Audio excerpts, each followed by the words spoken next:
Selamat datang di tutorial programmer. Di tutorial kali ini, saya akan menjelaskan bagaimana langkah-langkah dalam menganalisis untuk destructor untuk teori tes klasik. Bagaimana cara menentukan pengecoh atau faktor tebakan dalam teori tes klasik. Langkah yang pertama, kita import datanya dengan menggunakan import dataset, kemudian from CSV. Kemudian kita akan diarahkan untuk mengambil data, kemudian kita import ke dalam program RStudio. Untuk lebih jelasnya, dapat mengecek video sebelumnya. Jadi saya sudah import datanya dengan nama contoh data.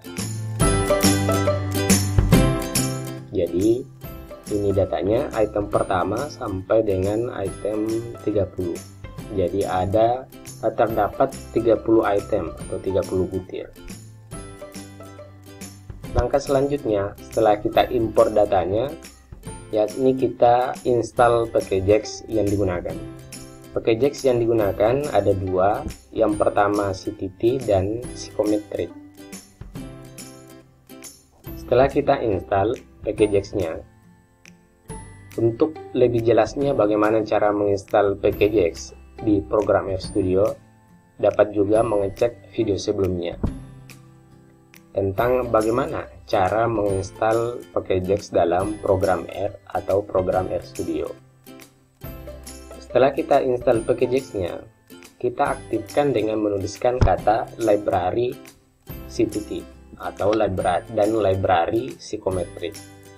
Setelah kita menuliskan library CTT, kita aktifkan dengan mengarahkan kursor ke kata library CTT, kemudian kita run.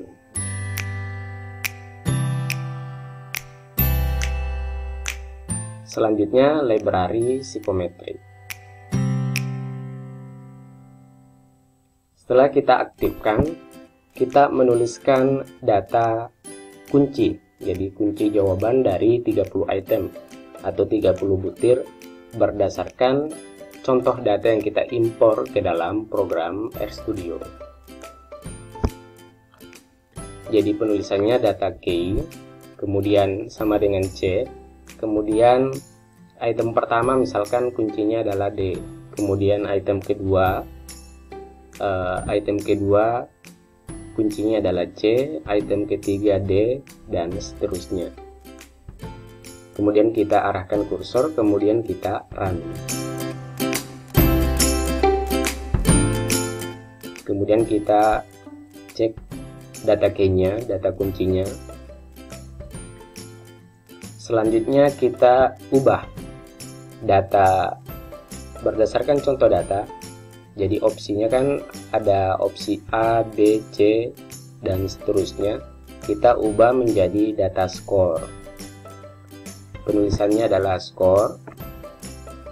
Kemudian score dalam kurung contoh data dan data kunci atau data key. Kemudian kita run. Jadi beberapa sintaks saya sudah tuliskan. Untuk lebih jelasnya, dapat mengecek video sebelumnya tentang analisis untuk teori tes klasik. Kemudian kita cek skornya. Kemudian kita bisa membuat data frame dengan menuliskan kata dataset. Jadi mengubah data opsi A, B, C, D ini, kita ubah menjadi data dikotomi, yakni mengubah data menjadi data 1 dan 0. Jadi kalau benar itu diberi angka 1, kemudian kalau salah itu nilainya sama dengan 0.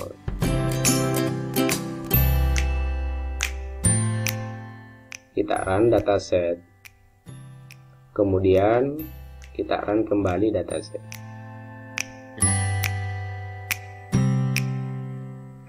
Kemudian langkah selanjutnya untuk menentukan tingkat kesulitan dan daya beda dalam teori tes klasik. sintaksnya adalah item, titik, kemudian exam. Kemudian menuliskan dataset. Kita coba run. Nah, ini adalah output untuk tingkat kesulitan dan daya beda. Jadi untuk lebih jelasnya dapat mengecek video sebelumnya. Kemudian untuk alpha, kemudian dalam kurun dataset ini untuk menentukan nilai koefisien reliabilitas dalam teori tes klasik. Kita coba run. Nah, untuk nilai koefisiennya 0,67. Kemudian langkah terakhir menentukan faktor tebakan atau distraktor atau pengecoh dalam teori tes klasik. Kita menuliskan analisis.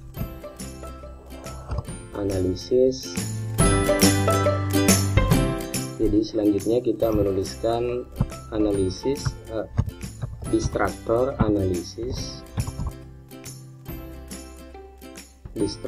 analisis, kemudian dalam kurung nama datanya adalah contoh data,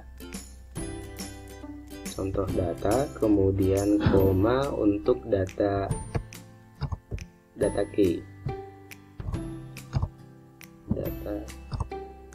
data key. Kita coba run.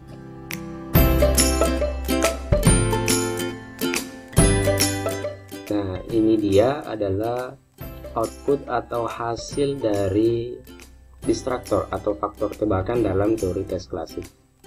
Kita coba ke item pertama.